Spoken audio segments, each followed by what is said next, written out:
Igan, huli sa akto ang isang menor de edad na nagbebenta ng litro-litrong hinihinalang solvent sa Recto Avenue sa Maynila. Inaresto rin ang 18 anyos niyang kasabwat umano. Kabilang sila sa mga dinampot dahil sa iba't ibang paglabag sa Maynila. May unang balita si Bea Pinlac.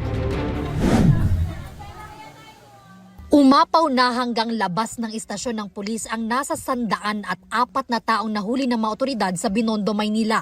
Ang iba dahil sa pagtambay sa kalsada at iba pang pampublikong lugar sa oras ng curfew sa lungsod. 36 sa mga nahuli, mga menor de edad. Hawak na sila ng Manila Department of Social Welfare o MDSW. Isa sa kanila, ang 15 anyos na babaeng nahuli sa aktong nagbebenta ng 7 litro ng hinihinalang solvent sa Recto Avenue. Sa kulungan naman ang bagsak ng kanyang 18 anyos na kasabwat umano.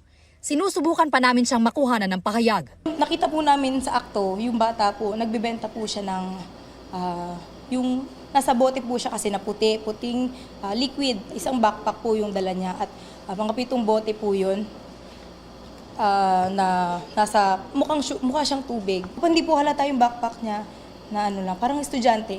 Ayon sa pulis, mga menor de edad din ang karaniwang pinagbebentahan ng mga sospek. Mahigit 10,000 piso ang tinatayang halaga ng 7 litro ng umano'y solvent. Sabi po nila, yung 1 litro po nun ay nasa 1,500 daw po. Kasi binibenta rin po nila ng tingi. Kaya po pagka ganung 1 litro, malaki na daw po talaga yung halaga niya.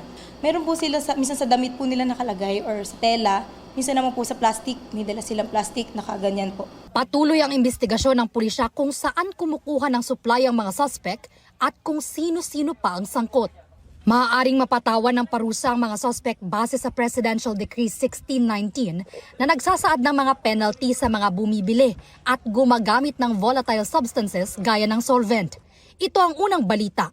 Bea Pinlac para sa GMA Integrated News.